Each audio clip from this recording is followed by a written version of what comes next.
자, 그러면 준이 구조대 2부 이분한테 찐반인지 아닌지 여쭤보도록 하겠습니다. 네. 오로라 투자자문 이지환 대표님 모시겠습니다. 어서 오세요. 안녕하세요. 안녕하세요, 대표님. 안녕하세요. 네. 지난주에 출연하셨을 때랑은 또 외국인의 수급이나 분위기, 거래량 이런 것들이 살짝은 좀 달라진 것 같은데 오늘까지의 시장은 좀 변화 있게 보고 계십니까? 그렇죠. 지난주에 나와서 이제 시장 상황이나 수급에 대해서 말씀을 드렸고, 굉장히 이제 7월 초부터 반도체 위주의 조정이 거셌기 때문에, 지난 주말까지도 중국의 문제부터 해서 여러 가지 얘기가 나와서 굉장히 안 좋았는데, 어쨌든 판단을 지난주에 말씀드린 대로 일단 지난주 금요일 미국 옵션 만기가 지나고 난 이후에 미국 증시를 보고 판단을 해야 된다라고 말씀을 드렸고, 그때 이제 잠깐 옵션과 관련해 보면서 말씀을 드렸는데 질문이 많으셔서 오늘 아예 주제를 웹도도 현상으로 잡았거든요. 네. 그래서 이 부분에 대해서 말씀을 드리고 이걸 가지고 지금 시장 상황, 그러니까 어제 같은 경우에 그 미국 증시가 미국과 이란의 갈등이 좀 첨예화되면서 안 좋았는데 그동안 굉장히 안 좋았던 반도체가 어제 유일하게 반등이 나왔잖아요. 근데 어제가 미국이 지난주 금요일 옵션 만기가 지나고 첫날이었거든요. 그래서 주말 동안 중국의 킴이라든지 여러 가지 문제가 또 불거져서 굉장히 미국 증시에서 반도체가 어렵지 않을까 생각했는데 의외로 반등이 나왔고 오늘도 물론 이제 결과를 좀 봐야 되는 시간 내에서 흐름이 굉장히 좋거든요. 네. 그러니까 어떻게 일주일 상간 더군다나 주말까지도 분위기가 굉장히 반도체가 안 좋았는데 어제 이제 우리 증시 급락하고 미국 증시가 출발했기 때문에 여전히 안 좋은 상황이었는데 어떻게 반도체가 바로 하루아침에 이렇게 뒤집어졌나를 그러니까 요 현상으로 좀 파악을 해야 됩니다. 그래서 이 현상은 이런 결과는 지난주에 나왔을 때 미리 말씀을 드렸었거든요. 아마 다음 주 월요일 미국 시장이 개장이 하면 옵션 만기 이후에 반도체가 오히려 좀 방향이 바뀔 수 있다라는 부분을 말씀드렸는데 네. 네. 물론 이제 방향이 바뀌었다라고 해서 뭐 지금 급등을 하거나 이러지 않을 수 있죠. 대신 이제 저점을 잡을 가능성이 있다라는 부분을 오늘 같이 한번 공부해 나가면 좋을 것 같습니다. 네. 많은 분들이 이제 어느 상태까지 왔냐면 대표님 저점을 잡아간다라는 얘기를 하면 희망 고문하는 게 더 힘들다. 이 정도까지 왔어요. 맞아요. 근데 이제 저는 시황이 바뀌지 않거든요. 그러니까 계속 말씀드렸지만 저는 반도체 고점이라고 생각하지는 않는데 물론 이제 매매 강도가 그 조정의 강도가 굉장히 셌기 때문에 이번엔 셀 수 있다라고 말씀을 드려서 어느 정도 비중 조절 그리고 조금 더 능력이 되시면 해지를 좀 걸어 두시면 좋다라는 의견은 사실 지금도 변함이 없습니다. 그래서 뭐 이걸 반도체를 다 날려야 되냐라고 보면 여전히 그렇지는 않다라고 보고 대신 지난주 지지난주 말씀드렸던 것처럼 이번에는 조정의 강도가 세고 지난해 말씀드렸던 것처럼 이게 파동상으로 만약에 사이클로 금융 사이클과 맞춰간다라고 하면 시장이 한 30%까지 조정을 각오해야 된다라고 말씀을 드렸었거든요.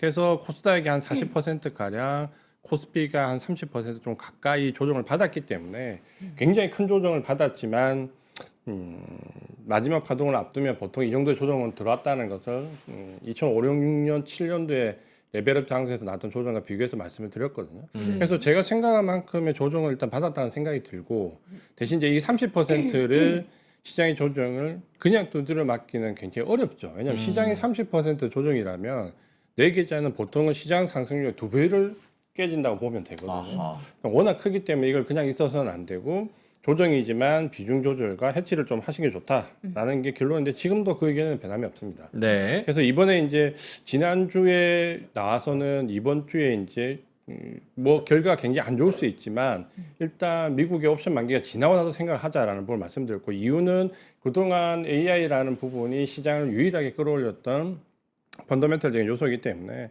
여기를 뒤흔드는 요소가 우연일치일지 아니면 그냥 어떤 의도된 부분일지 미국의 옵션 만기를 전후로 해서 상당히 안 좋은 뉴스들이 최근에 많이 나왔다. 이거는 지난번에 이제 보여줬던 콜풀 레이티오 비율에서 일정 부분 상방으로 베팅하는 콜과 하방으로 베팅하는 풋에서 이게 콜 비중이 잘 높아져 가다가 미국이 만기 옵션 만기를 한 주나 두 주 정도 앞둔 상태에서 갑자기 풋이 급격하게 늘어나는 케이스가 많았는데 이번에도 그런 흐름이 좀 보였다라고 말씀을 드렸고 그래서 아마 일시적으로 옵션 만기 때 빅테크 기업들 위주로 해서 상당히 큰 조정이 받을 수 있다라는 부분인데 그게 이제 제가 지난 주말 이번 주까지 어제까지 해서 굉장히 이제 욕을 많이 들어먹었거든요. 그러니까 어떻게 지금 보면 무조건 모멘텀은 좋지 않잖아요. 어쨌든 조정을 받았고 네. 주말 사이에 중국에 또 키미 얘기가 나오면서 아 이거 네. 진짜 빅테크 기업이 더 조정받지 않을까 했는데 이런 상황에서 과연 다음 주 미국의 옵션 만기가 끝났다고 해서 상승할 수 있겠느냐라는 데 대한 회의적인 반응을 많이 받았는데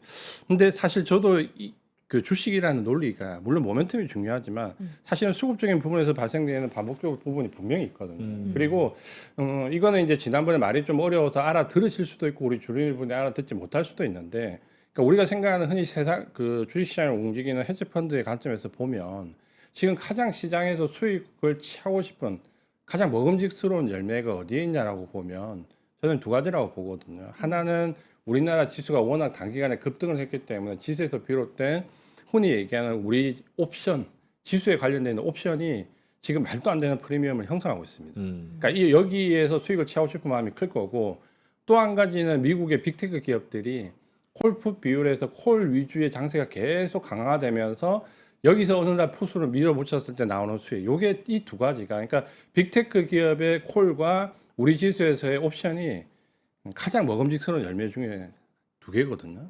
그러니까 좀 어려운 얘기인데 결국 이 두 가지를 어렵죠. 그래서 네. 이 두 가지를 수익으로 취하기 위해서 결론은 우리나라 시장의 변동성이 크다라는 것과 미국의 빅테크 기업들이 딥시클부터 터보콘트부터 이번에 메타 관련된 데이터 센터 문제까지 옵션 만기 전후에 이런 변동성이 커졌다라는 거죠. 그러니까 결국은 결론은 우리나라 시장에서 지금 변동성이 큰 것과 미국의 빅테크 기업들의 옵션 만기 1, 2주 전부터 변동성이 커졌다가 네.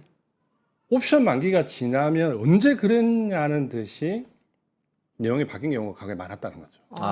그게 딥시크 지나고 나서 아무도 얘기하지 않잖아요. 맞아요. 터보콘트 정말 나왔을 때는 메모리 반도체 이제 4분의 1로 줄어들 것처럼 얘기했는데 어느 순간부터 얘기 안 하잖아요. 맞아요. 그게 옵션 만기가 지나고 나서 말이 다 바뀌었거든요. 그러니까 이번에 지금 그 중국의 키미부터 해서 뭐 메타의 데이터 센터 관련된 부분에서 이제 메모리 반도체 필요 없다, 줄어들 것이다라는 부분이 제 생각에는 이번 옵션 만기가 지나면 또 잦아들 것 같거든요. 그러니까 이런 현상이 반복된다는 거죠. 내용은 좀 어렵지만 그러니까 이런 악재가 정확히 말씀드리면 미국 옵션 만기 1, 2주 전주에 크게 불거졌다가 옵션 만기가 지나면 언제 그랬냐는 듯이 잦아든다는 거죠. 근데 이게 패턴이구나. 딥시크 터보콘트 이번까지도 반복이 되지 않을까라는 부분을 지난주에 말씀드린 겁니다. 그래서 이제 그 내용은 그래서 왜 어제 갑자기 미국 시장이 안 좋은데 가장 안 좋을 거 생각했던 반도체가 어제 올랐느냐라고 보면 어제가 지난주 미국 옵션 만기가 끝나고 첫날이었어요.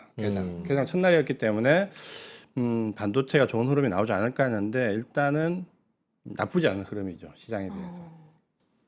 그래서 이제 요거를 우리가 내용을 자세히 알 수는 없지만 조린이 분들은 뭔가 미국 옵션 만기를 전후로 해서 악재가 굉장히 부풀려진다라고 하면 어쨌든 판단을 미국의 옵션 만기가 좀 지나고 하자라는 거죠. 그러니까 그 전에 예를 들어서 지난주에 최악의 상황으로 다다를 때 판단하지 말고 지난주에 드렸던 얘기입니다. 그러니까 이번 주에 넘어와서 미국의 옵션 만기가 지나고 난 뒤에 실제로 반도체 흐름이 안 좋다라고 하면 좀 더 하방 대응을 해야 될 것이고 네. 만약에 미국의 옵션 만기가 지난 이번 주부터 반도체가 저점을 잡는다라고 하면 또다시 새로운 방향의 투자를 해야 된다는 건데 지금은 어쨌든 우리나라의 수급이나 미국의 수급을 보면 지난주부터 확연히 바뀌긴 합니다. 그러니까 내용은 굉장히 안 좋아지지만 수급은 바뀝니다. 예를 들면 이번 주에 이제 어제 오늘 우리나라 수급을 보면 어제 이제 우리나라 급락을 했기 때문에 좋지 않았는데 그 수급을 보면 일단 그동안 우리 증시를 이끌어왔던 것은 외국인과 금융투자 이 두 주체거든요. 그러니까 네. 외국인은 계속 매도를 했고 이거를 금융투자의 ETF 물량들이 매수를 하면서 네. 시장을 어느 정도 받쳤죠. 네. 그래서 외국인들은 어쨌든 패시브 자금이 나가기 때문에 전체적으로 출렁거리지 않기 때문에 어느 정도 금융투자의 ETF가 매수가 되면 시장이 잘 견인이 됐죠. 근데 이번 주 들어오면서부터 이제 금융투자 ETF가 매도로 전환이 됐거든요. 그리고 외국인은 매수로 전환이 됐습니다. 그러니까 수급 구조가 좀 바뀌었다라는 거죠. 네. 그러니까 수급 구조가 바뀌었다는 것은 그동안 줄기차게 매도했던 외국인들이 일정 부분 액티브 자금이 유입된다라고 보여지거든요. 그러니까 이거는 우리가 금융 좀 어려운 얘기일 수 있지만 그냥 한번 모르면 그냥 한 귀 듣고 한 귀 흘려도 되는데 네. 한 번쯤은 들어볼 필요가 있는 내용이거든요. 그러니까 금융투자 ETF가 그러니까 금융투자가 왜 매도로 전환되냐면 두 가지 시각이 있거든요. 제가 볼 때는 하나는 외국인들이 선물을 활용해서 좀 어려운 얘기지만 프로그램 매도를 유발합니다. 그러니까 원래 금융투자의 주 업무가 프로그램을 사고 파는 거였는데 지금 선물 움직임을 보면 외국인들이 금융투자 프로그램 매도를 유발하거든요. 그러니까 이 말은 뭐냐면 프로그램 매도를 유발해서 그거를 외국인들이 받아간다는 거예요.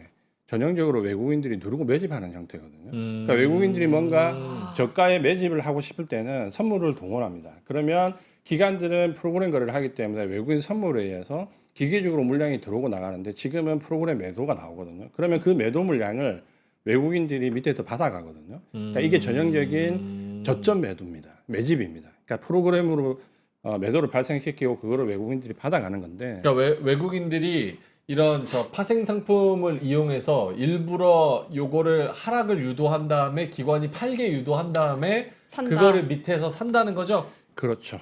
그게 이제 일반적인 형태 중에서 저점에서 분할로 매수할 때 전형적인 모습입니다. 그러니까 외국인들이 매수를 하고 싶은데 물량이 많잖아요. 누군가 매도를 해줘야 되잖아요. 네. 근데 매도를 해서 좀 싸게 받고 싶잖아요. 싸게 잡고 싶잖아요. 그러면 프로그램 매도를 유발을 해요. 그러면 프로그램 매도는 기계적으로 눌러서 매도 물량이 나오기 때문에 그걸 외국인들이 받아가서 지금처럼 외국인 매수 금융투자 매도의 수급이 좀 바뀌는 거거든요. 그러면 외국인들이 지난주 굉장히 최악의 뉴스가 나왔지만 수급상으로 본다라고 하면 저점 매수가 들어온다는 거죠. 그러니까 이게 그동안 외국인들 패시브 자금들이 계속 매도가 나왔는데 최근에 매수로 잡히는 이유가 많은 물량은 아니지만 일부 액티브 자금들이 유입이 되고 있다. 그러니까 쉽게 말하면 반도체에 사는 외국인들이 등장했다는 겁니다. 아, 이게 쉽네. 요거 마지막 문장만 딱 이해가 됐습니다. 아니 대표님 말씀하시는 게 되게 중요한데 어렵다는 분들이 많아서 내가 좀 해석을 하려고 하는데 아는 척한다고 나한테 아는 척이 아니라 그러니까 이거를 좀 모를 수도 있는데 어쨌든 한 번은 들어보셔야 네네. 결론적으로 외국인들이 그동안 줄기차게 매도를 했는데 저점에서 뭔가 좀 사고 있구나 반도체를. 그러니까 요 얘기고 또 한 가지는 네. 금융투자에서 지금 매도가 잡히는 거는 이제 드디어 이제 개인들이 레버리지 ETF에서 매도가 나온다는 거죠. 그러니까 그동안 레버리지 ETF 삼성전자, SK 하이닉스에서 계속해서 이걸 물고 늘어졌었는데 지금은 매도가 나온다. 그러니까 이게 매도가 나온 이유를 생각해 보면 아마도 이제 제도적으로 정부에서 이제 규제안이 좀 나왔잖아요. 증거금 상향하고 그리고 또 한 가지는 우리나라 레버리지 상품의 계리율이 높았고 그러다 보니까 SK 하이닉스 ADR이 미국에 상장되면서 미국에 지금 이제 레버리지 ETF가 나왔죠. 쉽게 말하면 우리나라 레버리지 ETF 팔고 미국 레버리지 ETF 사러 가신 거예요. 그래서 우리나라 매도가 잡힌 거예요. 쉽죠? 너무 명쾌합니다. 이 정도가 딱 좋은 것 같은데 저 열등반이라. 그래서 결론적으로 상황은 굉장히 안 좋지만 네. 외국인들이 일단 의도를 가진 물량이 반도체에서 일부 유입이 되었고 그동안 계속 말썽이 되었던 레버리지 ETF에서 개인 물량이 미국 쪽으로 좀 넘어가고 있다. 그러면 수급적으로 보면 지금 많이 드러나진 않지만 그 물 밑에서는 상당히 우호적인 작업이 많이 되고 있다라는 거예요. 그러면 바닥을 다지고 있다. 이제 오를 가능성이 높다라고 보시는 걸까? 그래서 이제 지난주에 말씀드렸던 아무리 네. 악재가 많이 나오더라도 죄송합니다. 결국 대표님. 이제 사요. 그러니까 판단은 무조건 이번 주 월화수 미국 증시를 보고 해야 된다. 그러니까 지난주에 아무리 악재가 쏟아져도 이전에 딥시크나 터보콘트나 마찬가지지만 옵션 만기가 지나고 나면 언제 그랬냐에 대해서 그 일이 다 묻혔다. 왜냐하면 사실 생각을 해봐도 딥시크도 마찬가지로 터보콘트는 지난주에 설명드렸으니까 그게 그렇게 아주 중요한 문제가 아니거든요. 그러니까 이번에 이제 중국의 킴이 이제 케이스리 나와서 지금 얘기를 하고 있는데 제가 볼 때도 별로 그게 가슴에 와닿는 얘기는 아닙니다. 그러니까 중국에 어쨌든 그런 챗GPT와 비슷하게 오픈 소스로 나왔다. 이걸 좀 더 그러면 쉽게 설명을 드리면 네. 이런 거죠.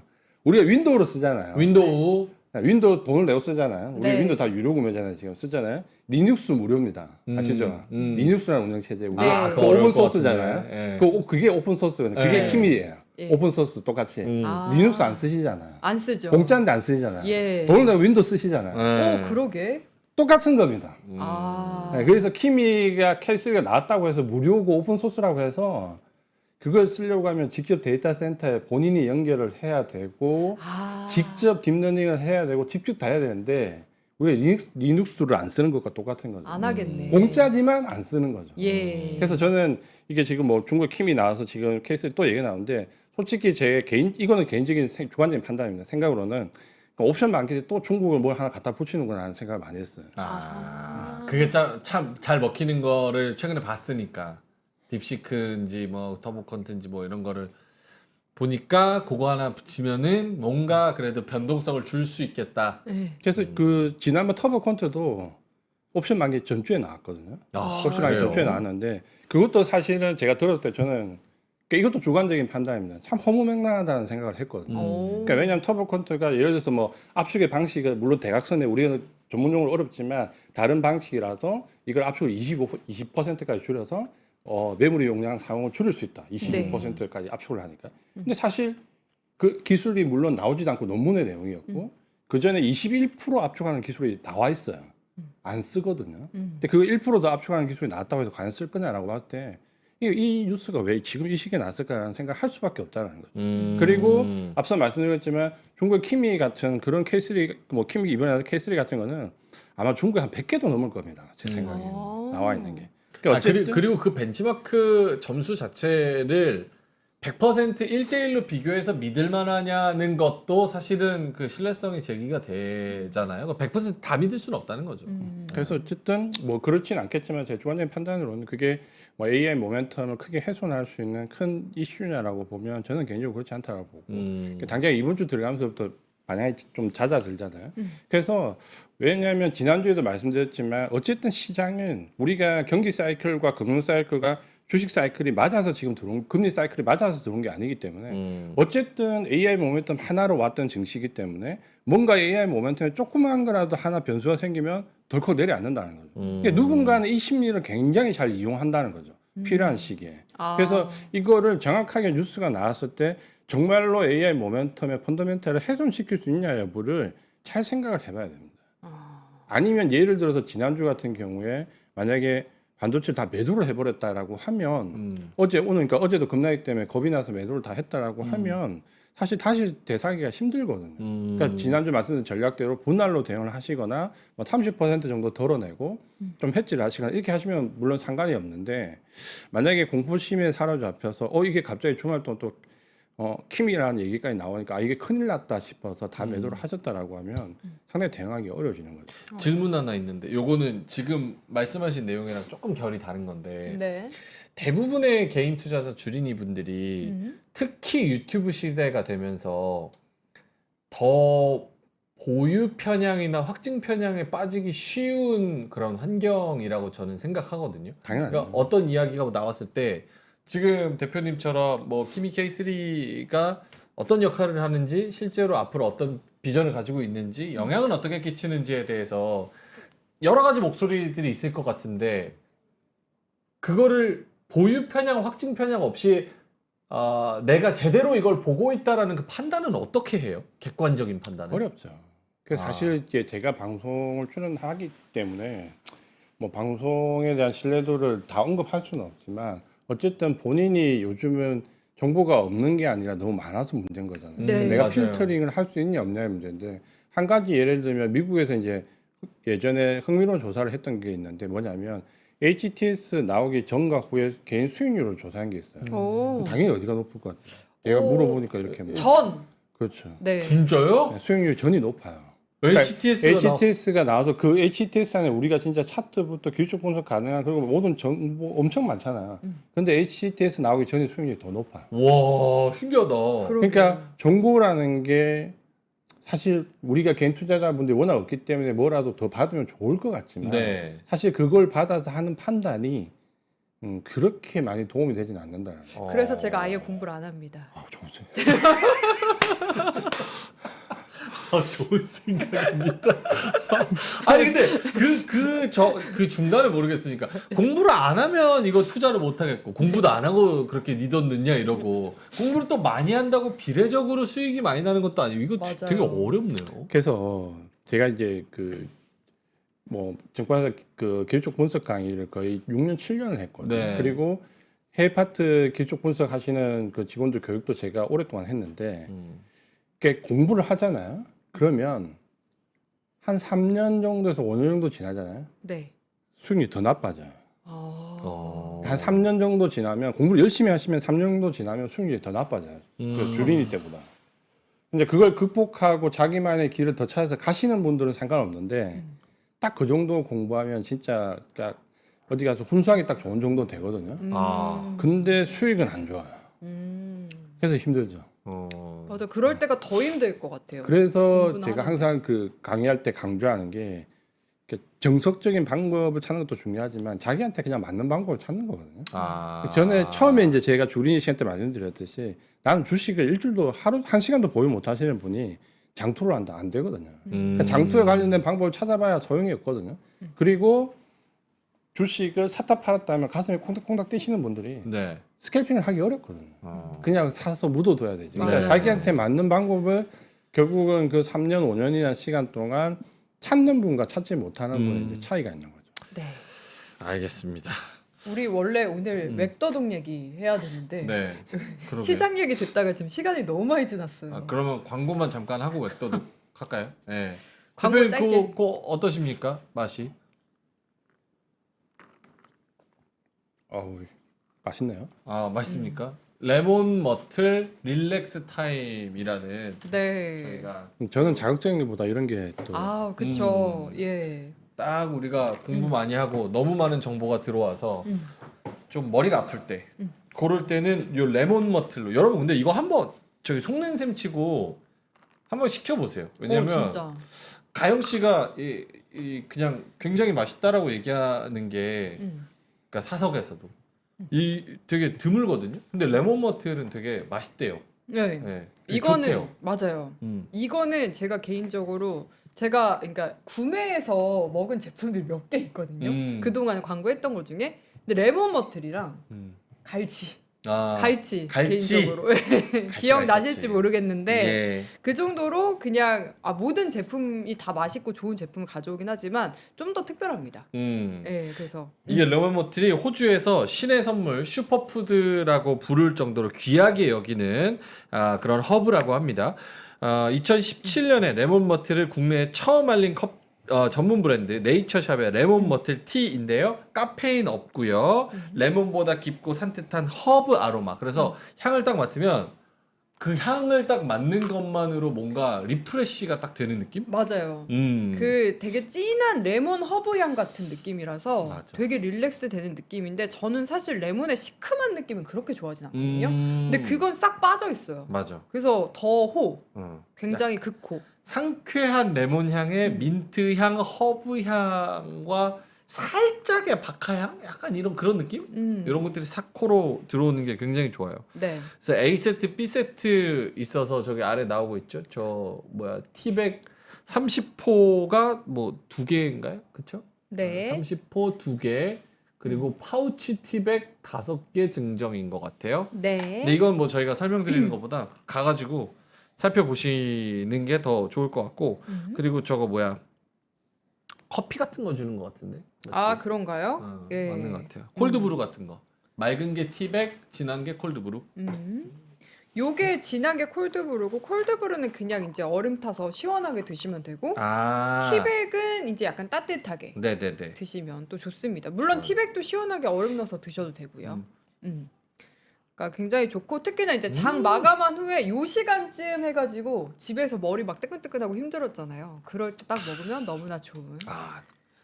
저는 저 집에서 네. 혼자 이제 주말에 설거지하고 빨래하고 대청소한 다음에 딱 요거 창밖 보면서 딱 마시면 저는 이제 딱 장 끝나고 퇴근한 다음에 반신욕하면서 요거 딱 얼음 넣어서 마시면 너무 맛있을 것 같아요. 반신욕? 예. 와 집에 욕조가 있어요? 그 플라스틱 2만 원짜리 있죠.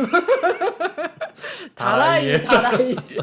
다라이 레드 알죠? 갤럭시 다라이 레드. 예, 반신욕이라는 거 굉장히 있어 보이지만 예. 땀은 똑같이 잘 납니다. 다라이의 반신욕 네. 좋습니다. 대표님 어떠십니까? 요 맛이 향긋하면서 저는 좋아요. 너무 좋죠. 예, 자극이 없어서 네. 제 나이 때 딱 맞는 거. 근데 약간 허브티 좋아하시는 분들이 특히 좋아하실 것 같아요. 막 평소에 약간 내가 허브티를 그렇게까지 좋아하진 않는다. 이런 분들은 또 약간 싫어하실 수도 있다. 네. 이 점 말씀을 드려야 될 것 같아서. 좋습니다. 네. 예, 3프로와 네이처샵의 레몬 머틀 릴렉스 티 핫딜 세트 이렇게 저희가 준비를 했고요. 고정 댓글에 링크 타고 들어가 보시면 좋을 것 같습니다. 네. 예. 자, 다시 우리 대표님한테 돌아가서 웩도독 현상. 그러니까 꼬리가 개를 흔드는 현상이죠, 맞죠? 그렇죠. 꼬리가 몸통을 흔드는. 네, 그래서 지난번에 살짝 말씀드렸는데 요거는 우리 규린이 분들이 조금 알고 넘어가면 약간 어려울 수 있는 얘기지만 꼭 요즘은 아셔야 되거든요. 왜냐하면 지수가 급반등 8천 9천선을 올라온 이후에 사실 이제 변동성이 너무 커졌거든요. 그러면 사실 변동성이 큰데 그 변동성을 지난주에 수익으로 취하기는 어렵다라고 말씀드렸는데, 그러니까 이 변동성에서 우왕좌왕 왔다 갔다 하다 보면 정말 어려운 상황에 처할 수 있거든요. 그래서 왜 이런 변동성이 나왔냐라는 부분을 보면 최근에는 웹투자, 그러니까 우리가 물론 ETF와 관련된 레버리지 ETF도 있고 지수가 너무 급반등했던 경우도 있지만 일부는 웹도도 현상이 분명히 있습니다. 그래서 이거를 말씀드리는 이유가 뭔가 정말 미친 듯이 변동성이 나서 너무 힘들 때 있잖아요. 네. 그러니까 그때 판단을 잘 하시는 게 좋지가 않습니다. 그러니까 그때 극단적으로 뭐 포지션 다 청산하거나 몰빵을 하시거나 물타기를 하시거나 뭐 이런 행위를 한테프 이제 참을 필요가 있다라는 거죠. 그래서 웹도도 현상이라는 것은 원래 이제 우리 시장은 그러니까 이게 금융 쪽에 보시면, 그러니까 주식과 관련 쪽에 보시면 주식이라는 게 있고 그다음 이제 선물과 옵션이 있죠. 그래서 주식은 현물이라고 하고 선물과 옵션은 파생 상품이라고 해서 이렇게 현물 시장과 파생 상품 시장이 항상 공존하거든요. 그래서 원래는 파생 상품 시장 본연의 뜻은 해지죠. 그러니까 주식의 파생이라는 자체가 주는 아니잖아요. 파생되는 상품이기 때문에 주 상품을 해지를 하기 위해서 만들었는데 우리가 이제 주식시장이 IMF 직후에 개방이 됐기 때문에 상당히 불리한 부분이 좀 많았습니다. 왜냐하면 IMF 직후에 우리가 워낙 어려웠던 시기고 워낙 달러가 급했기 때문에 외국인한테 무조건 개방을 하려고 했죠. 네. 그때 외국인들이 우리나라한테 요구했던 게 그럼 좋아, 한국 시장에 들어갈 테니까 선물 옵션 시장을 만들려고 했거든요. 원래 우리가 선물 옵션 시장이 없었어요.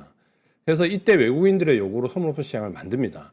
그리고 주식시장을 개방하는데 그래서 약간 우리가 선물 옵션 시장에서 조금 불리한 요건들이 좀 있어요. 개인 투자자분들이. 뭐 예를 들면 외국인이나 기관은 뭐 증거금이 없다든지, 그러니까 어떤 그 해지에 대한 방향이나 이런 부분 좀 자유롭다든지 이게 있는데, 어쨌든 주식과 파생 상품 시장이 개방이 되면서 원래는 주식 시장이 주가 되니까 선물이나 옵션은 주식에 따라서 움직여야 돼요. 네, 맞아요. 최근에 이제 보시면은 아시겠죠? 웹도덕이라는 것은 꼬리가 몸통을 흔드는 거잖아요. 네. 그러니까 오히려 주식이 아니라 파생 상품 때문에 주식 시장에 여기 영향을 오히려 역으로 받는 거죠. 그러니까 이런 현상을 웹도덕 현상이라고 하는데, 그러니까 요거를 왜 우리가 알아야 되냐고 하면 저는 앞서 말씀드린 대로 두 가지를 좀 아셨으면 좋겠거든요. 네. 하나는 이 웹도덕 현상이 최근에 어디서 많이 발생되냐면 우리나라는 지수가 너무 많이 올랐어요. 코스피. 네. 그러니까 9천까지 올랐다 8천, 7천 이렇게 떨어지다 보니까 지수에 대한 변동성이 커지다 보니까 옵션 시장에서 가격이 너무 부풀려져 있어요. 그럼 그게 무슨 뜻이에요? 거길 못 알아듣겠어요. 그러니까 옵션이라는 게 우리가 주식이 있고 선물이 있고 옵션이 있으면 네. 옵션은 일종의 우리가 흔히 얘기하는 파생상품 절대 하면 안 돼 도박이야 라고 하는 것은 옵션을 얘기합니다. 그러니까 선물은 패가망신. 패가망신 옵션을 얘기하는 거예요. 그러니까 선물은 사실은 실체가 있고 뭐 없어지거나 이런 상품이 아니에요. 방향성을 양방향 투자할 뿐. 근데 옵션은 우리가 속칭 얘기하면 꽝이 되면 그냥 빵원 됩니다. 그럼 약간 이런 거요. 도박. 내일 제가 그냥 옵션에 베팅하면서 내일 지수가 코스피 6,842에 100만 원 건다. 이런 느낌인 거예요? 그렇죠. 옵션이라는 건 권리잖아요. 권리고 권리라는 것은 행사가 되면은 권리가 있는 거고 행사되지 않으면 권리가 없는 거야. 그래서 권리가 행사되면 가격이 있는 거고 행사되지 않으면 속칭 얘기하면 꽝입니다. 빵. 그래서 이제 도박이다라고 하고 없어진다라고 생각하는 개념이 옵션을 얘기하는데, 지금 우리 증시에서 문제가 뭐냐면 사실은 우리가 지금 SK 하이닉스나 삼성전자 레버리지 ETF가 지금 굉장히 문제라고 얘기를 하지만 그거 못지않게 옵션의 프리미엄이 지금 너무 과도해요. 그러니까 앞서 말씀드린 것처럼 꽝이라 그랬잖아요. 옵션이 행사되지 않으면 꽝이 되면 점점 가격이 영원이 되겠죠. 네. 근데 이게 영원이 되는 상품조차도 지금 몇십만 원 해요. 내일이 영원 되는데. 왜 그래요? 왜냐하면 변동성이 너무 크다 보니까 기대 가격이 있는 거죠. 아. 분명히 빵은 될 것 같은데 이 정도 변동성이 어쩌면 될 수도? 이런 기대 심리. 8천도 될 수 있고 6천도 될 수 있고 이렇게 위아래로 변동성이 심하니까 옵션이 가치가 생겼다. 그래서 부풀려진다. 변동성이 커지니까. 근데 그거 부풀려지면 안 되는 거예요? 그렇게 부풀려지면 외국인들이 어떻게 하겠어요? 그 부풀려진 걸 뭡니까? 수익으로 취하려고 할 거 아니에요. 예. 그래서 변동성이 더 커지는 거예요. 그래서 지금 변동성이 왜 자꾸 매도 사이드카, 매수 사이드카가 왔다 갔다 하나라고 하면 이 부분도 분명히 있다라는 거죠. 흔들면 먹을 게 있어서. 흔들면은 개인들은 기대 심리를 가지고 들어가게 되니까 옵션 가격은 부풀어지지만 실제로는 아까 뭐랬어요? 빵이 된다 그랬잖아요. 그러니까 외국인들은 그거를 가만히 앉아서 빵으로 유도를 하는 거죠. 양쪽에 기대 심리. 그러니까 마치 야 여기 있어라고 했을 때 마치 있을 것처럼 계속 이렇게 유도를 하면 베팅을 하는 거죠. 근데 제가 왜 이 얘기가 어려운데 드리냐면 네. 이것 때문에 우리 시장의 변동성이 굉장히 불규칙하게 커진다는 거죠. 그러니까 물론 SK 하이닉스나 삼성전자 레버리지 ETF가 문제가 있지만 옵션 가격이 예를 들면 예전에는 옵션 만기가 와서 다음날 0이 되면 지금 가격이 다음날 0이 될 거니까 뭐 몇천 원, 만 원, 2만 원, 3만 원 이렇게 하거든요. 네. 지금은 다음날 빵원이 되는데 한 100만 원 해요. 다음날 빵원이 되는데.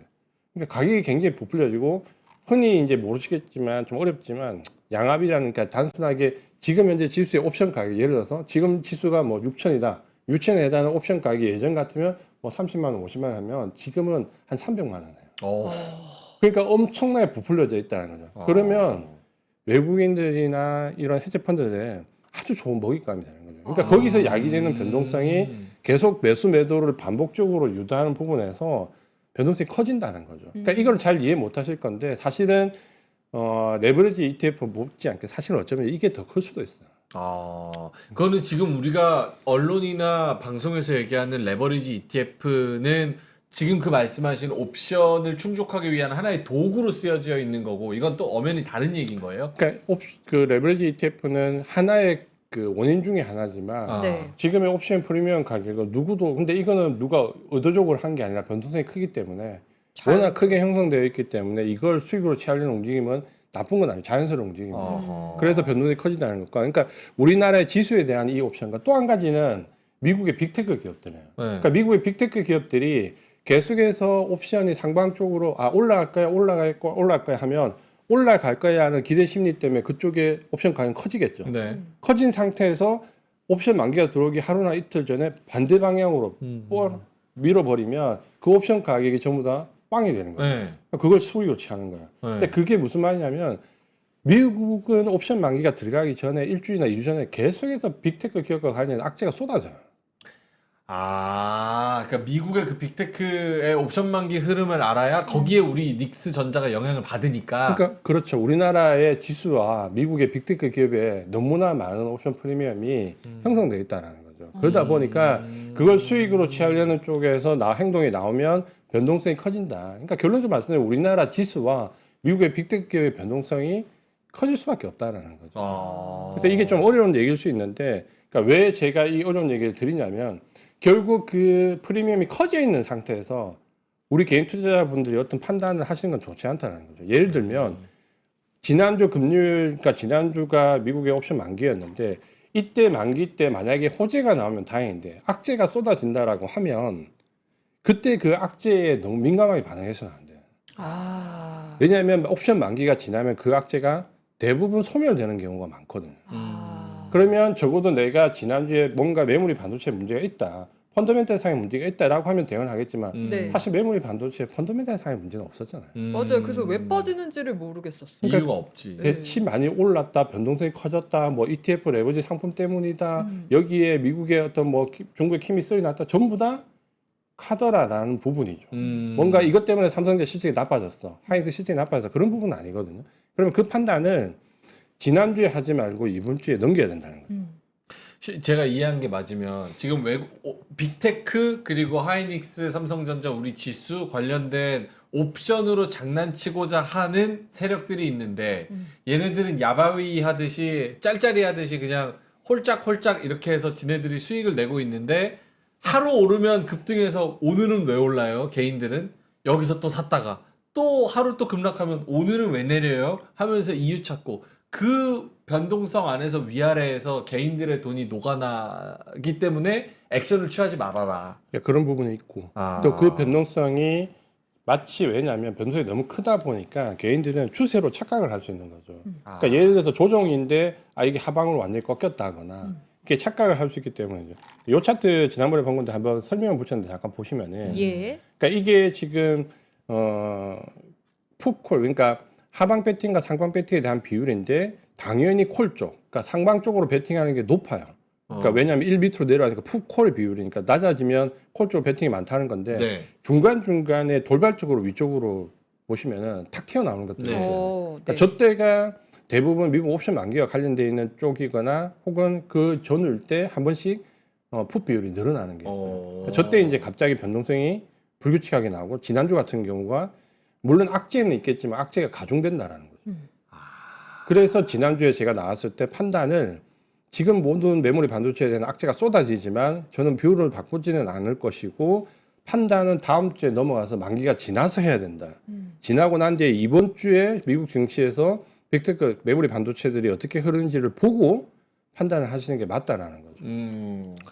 그러면은 이번 주에 월화수까지는 봐야지 이제 알 수 있다. 봐야 되는 부분인데 네. 그러니까 좋은 시그널은 그거죠. 앞서 말씀드린 대로 우리나라에서 수급이 좀 바뀌었다. 아. 그동안 줄기차게 매도했던 외국인들이 반도체를 발을 한 발 쓱 담그기 시작했고 뭐 우리가 문제점으로 지적했던 레버리지 ETF였던 개인들이 일단은 그게 좋은 건지 나쁜 건지는 모르겠지만 어쨌든 우리나라 쪽에서 빠져나서 미국 쪽으로 넘어간다는 움직임이 나왔다는 거. 그럼 수급적인 변화가 있었다는 거고 예. 어제 미국 증시가 미국과 이란의 갈등 때문에 대부분 증시가 좋게 출발해서 다 내려앉았는데 반도체만 올랐다는 거죠. 그래서 원래 우리가 주말 동안 킴이라는 얘기가 나와서 월요일날 개장하면 미국 증시의 메모리 반도체가 내려앉을 거로 생각해요. 네네네. 근데 오히려 주말 동안 악재를 딛고 반도체만 올랐다는 거죠. 어제. 그러면 어제 미국 증시가 내려앉았는데 반도체만 올랐다는 것은 역으로 얘기하면 지난주에 급락의 상당 부분이 옵션과 연계가 돼 있다라는 거예요. 왜요? 옵션 만기가 지나고 난 뒤에 반도체 물량이 들어왔으니까. 그러니까 약간 얻어맞은 부분이 있으니까 그쪽이 다시 회복하는 측면이 있었다. 그러니까 무조건 시장이 안 반도체가 좋아요. 뭐 오른다 이런 건 아니지만 지난주에 예를 들어 낙폭이 이만큼 떨어졌다라고 하면 이 정도에서 소 정도는 옵션 만기 때문에 영향을 더 크게 받았다라는 거예요. 어제 등락을 보면. 그래서 어제 우리 증시가 그 삼성 하이닉스 급락을 했지만 어제 미국 증시를 봤더라고 하면 일단 오늘 반도체를 매도해서는 안 되는 거예요. 적어도 미국 증시 반응을 봐야 됩니다. 뭔 그래서 말인지. 이 얘기를 지난주에 드렸어요. 이 자리에서. 네. 그래서 그러니까 지난주에 드렸던 얘기가 판단을 이번 주에 하지 말고 다음 주에 하시라는. 네. 네, 그 얘기가 그 얘기입니다. 와, 이거 업데이트도 계속 해주시고 일주일에 한 번 나오시나요? 일주일에 한 번. 원래 목요일 나오시다가 화요일로 바꾸셔가지고. 왜 여기 다른 방송에서는 못 듣던 얘기인데 왜 다른 방송에서는 이 얘기 안 하냐 그러는데 왜 안 해요? 이 다른 얘기 사람들은? 했다가 욕 엄청 먹었죠. 왜냐면 제가 그 따로 이제 하는 그게 있어서 네. 거기다 영상을 토요일 날 올렸죠. 그러니까 판단은 미국 옵션 만기가 지나고 해야 된다고 했다가 킴이 얘기가 나왔잖아요. 지금 네. 킴이 나왔는데 무슨 헛소리 하냐고 지금 아. 엄청 욕을 들어먹었죠. 그러나 저는 이제 어쨌든 원칙을 가지고 주관을 가지고 얘기해야죠. 그래서 그렇죠. 저는 그 비율은 변함이 없습니다. 반도체 고점이 나왔다는 생각하지는 않는다. 대신 조정의 강도는 제가 분명히 2, 3주에 걸쳐서 말씀드렸습니다. 이 파동에서는 30% 정도의 각오를 해야 된다. 왜요? 네. 왜 근데 웃으세요? 지금 중요한 얘기 하시는데. 민준이 네가 나가고 이지현 대표를 여기 매일 앉혀라. 이렇게. 저도 열심히 하고 있는데. 예, 고맙습니다. 예. 네, 그러면 대표님의 그러니까 미래지향적으로 좀 봤을 때 이번 주는 어쨌든 우리가 가장 눈여겨보고 있는 건 이번 주 다음 주 빅테크 실적이잖아요. 맞아요. 컨코라고. 근데 빅테크 실적인데 그게 구글이랑 어쨌든 하이퍼스케일러 쪽의 실적이잖아요. 네. 그러니까 거기서 만약에 예를 들면 이런 거죠. 실제로 우리가 지금 하이퍼스케일러 때 실적 발표에서 영업이익 대비로 그 캐펙스가 얼마나 늘어났냐. 그래서 영업이익보다 캐펙스 더 늘어났어? 우리 이건 이제 자유현금 흐름이라는데 자유현금 흐름이 마이너스로 전환됐어? 그러면 이거 큰일 났어라는데 역으로 생각하면 사실 삼성이나 SK하이닉스는 그런 하이퍼스케일러들이 캐펙스 투자가 늘어나야 되거든요. 그래 사실 시설 투자가 늘어나야 메모리 반도체 수요가 늘어나는 거잖아요. 네. 그러니까 예를 들어서 하이퍼스케일러들 실적 발표하고 캐펙스가 늘어나서 자유현금 흐름이 마이너스로 바뀌었다고 해서 악재라고 하면 과연 삼성과 하이닉스의 악재일까? 오히려 캐펙스 투자를 줄이겠다고 해서 주가 급등하면 오히려 악재가 아닐까? 저는 개인적으로 그렇게 생각합니다. 가영 씨는 지금 저희가 방송 중간에도 뭐 이야기를 했지만 네. 아직도 지금 어제도 안 사고 170만 원, 160만 원대도 안 사고 오늘도 개장하고 살라 그랬대요. 와 진짜 강심장 아니에요? 개장할 때 간당간당했었는데 그때 살라 그랬다는 거예요. 가영 씨한테 이런 투자자분들이 계시다면 어떤 이야기를 해주고 싶으세요? 대단하시죠. 시장 안 사도 돼. 그러니까 지금은 없는 분들이라면 조금은 사셔야 되겠지만 비중이. 예를 들어 근데 제가 이제 계속 주장했던 거는 가지고 있으셔야 되고 30% 정도만 덜어내고 비중을 좀 주고 해지만 걸고 지금 보자는데 저는 지금 그 상태 그대로거든요. 네네. 아. 그래서 오늘 해지를 좀 풀까라는 유혹이 조금 있었는데 어쨌든 오늘 미국 시장까지는 확인을 하고 아. 해지를 내일 정도에 보고 좀 풀어야 되겠다는 것과 비중은 어느 정도 많이 가지고 있기 때문에 뭐 30% 정도만 드러냈기 때문에 좀 천천히 사도 된다 그런 경우는. 그 빅테크 컨콜이나 전자닉스 실적 보고 푸실 생각은 없으신 거예요? 그러니까 완벽하게 다 푸는 거는 그때 봐야 되겠지만 분할로 이제 풀어야 아 되는 분할로 슬슬. 그래서 지난주에 말씀드렸던 네. 해지나 분할 등이 좀 유리한 경우가 예를 들어서 지금 내가 삼성전자 하이닉스를 다 매도했다라고 하면 지금 마음이 급하거든요. 오늘 어쨌든 좀 사야 됩니다. 하나도 없다라고 생각하면. 근데 내가 가지고 있고 해지를 걸어놓은 상태이기 때문에 좀 여유가 있죠. 왜냐하면 물량은 어느 정도 가지고 있기 때문에 시장이 반등주고 오를 때 해지만 좀 풀어주면 되거든요. 그러니까 왜 이게 어렵냐라고 할 때 그 저는 양방향 해지 장고 너무 어려서 못한다 맞거든요. 근데 그거는 해지까지 수익을 내려고 해서 그러니까 예를 들어서 오늘 팔아야 해지는 수익이 극대화되는 거거든요. 내일 이제 반등주가 올라오면 수익이 좀 감소하는데 해지는 수익을 내려고 하면 안 돼. 이거는 해지를 하려고 산 거기 때문에 천천히 시장이 올라올 때 풀어준다는 마인드만 가지면 여유 있게 할 수 있습니다. 안 그래도 초반에 해지 어떻게 하는 거냐고 뭐냐고 물어보는 분들 많으셨는데 지난주에 이제 이지원 방송. 대표님 방송을 다시 보기 하시면은 좀 해지 관련해서 자세히 길게 설명을 해주셨습니다. 아 근데 그거는 여러분이 또 판단이 많이 갈릴 거예요. 왜냐면 예. 해지를 알더라도 그걸 정말 어렵지. 첨예한 전략과 액션이 또 들어가야 되는 작업이지만 예. 지난주에 이제 이지원 대표님은 그래도 해야 된다 알고 네. 있어야 되고 해야 된다라고 말씀을 하셨고 또 반대로 생각하시는 분들은 아 그것까지 진짜 못하겠다 이렇게 하시는 분들 그 왜냐하면 해지를 진짜 해야 되는 이유 중에 하나가 변동성이 너무 크기 때문에 음. 변동성이 너무 크면 내가 물량 전체를 가지고 있기가 너무 어렵거든요. 음. 근데 이걸 또 매도하고 나면 변동성이 크기 때문에 다시 사기가 너무 어려워요. 다시 사기가. 그러면 가지고 있는 상태에서 뭘 좀 버티려고 하는데 제가 그래서 지난주에 말씀드렸던 게 시장이 30% 정도 빠질 수 있는 강한 조정일 수 있기 때문에 비중을 좀 줄이고 해지를 거는 필요성이 있다라는 게 결국은 저는 해지로 수익을 내려는 게 아니라 솔직히 말씀드리면 삼성전자 하이닉스를 보존하기 위해서 사는 거거든요. 아. 그걸 매도하지 않기 위해서. 아, 내 맞아요. 수익을 지키기 위해서 그 얘기 하셨어. 흔들리지 않기 위해서. 종목을 보존하기 위해서 해지를 거는 거지. 물론 해지가 지금 상당 수익은 낮긴 낮지만 그걸 수익으로 취하려는 게 아니라 삼성전자 하이닉스를 보존하려는 거죠. 쉽게 얘기하면 매도 안 하고 버티려고 하는 거예요. 아 매도 안 하고 버티려고. 오케이 알겠습니다. 그 해지 관련해서 뭐 괜찮으시면 다음 주에 한번 해주시면 좋을 것 다시? 같아요. 조금 더 시간을 가지고 아니 집중해서 해지를 어떻게 하는 건지에 대한 구체적인 맞습니다. 그 예. 액션에 대해 예. 사실 저도 그냥 이해만 하지 개념적으로 내가 주식 100만 원어치 갖고 있으면 뭐 해지를 5만 원 거는 건가? 아. 10만 원 거는 건가? 이런 거를 디테일하게는 모르겠거든요. 맞아요. 주레이들은 그리고 알 수가 없어요. 지금 음. 채팅창에도 해지가 뭐예요? 이런 질문 많이 올라오고 있거든요. 그래서 구체적인 방법도 공유해 주시면 너무 좋을 것 같습니다. 네. 알겠습니다. 네. 이지환 대표님 그리고 개장에 나와달라고 하시는 분들이 상당히 많은데 왜 항상 주린이 구조대에서 떠서 딴 데로 가는지 그러니까. 아 여기 뭐 휴게소야? 아 여기서 잘 되면 여기 계셔야죠. 네. 여기밖에 못 나 어차피. 왜요? 여기 제일 좋으니까. 아 여기가 제일 좋으시답니다. 그리고 장중에는 출연이 거의 어려워서. 장중에는 안 돼. 아, 장중엔 시장 보셔야 돼가지고. 7시에는요? 7시, 8시. 7시, 8시도. 그래서 제가 이전에 그 월스트리트 거기만 나왔거든요. 아 새벽에. 월모브 네. 아, 그거는 새벽에 하니까. 그 누나 누구지? 아 이름 까먹어. 여돈 누나. 여돈. 근데 네. 되는 시간 왜 물어봐요? 응? 뺏어간다고. 아니 안 된다는 확답을 들으려고. 아, 그쵸? 네. 안 되신답니다. 네. 주린이 구조대에서만. 예. 예. 자, 알겠습니다. 아, 오늘 뭐 내용을 많이 하지도 못했는데. 그러니까요. 근데 저는 개인적으로 너무 좋았어요. 내용이. 저도 항상 얘기 오면 재밌어요. 아, 감사합니다. 워낙 또 사회를 두 분 다 잘 보시니까. 아, 그래요? 그런가요? 저는 사실 모르겠어요, 대표님. 이 집에- 얘기만 하는데. 집에 갈 때 돈 받고 가는 게 좀 죄송하기도 합니다. 네. 직강을 옆에서 이렇게 들으니까. 맞습니다. 예. 예. 알겠습니다. 항상 나오시면 너무나 또 좋은 말씀 해주시고 또 되게 솔직한 직관적인 이야기들을 해주시는 우리 오로라 투자자문 이지환 대표님은 여기서 인사를 드리도록 하겠습니다. 고맙습니다. 고맙습니다. 감사합니다. 고맙습니다.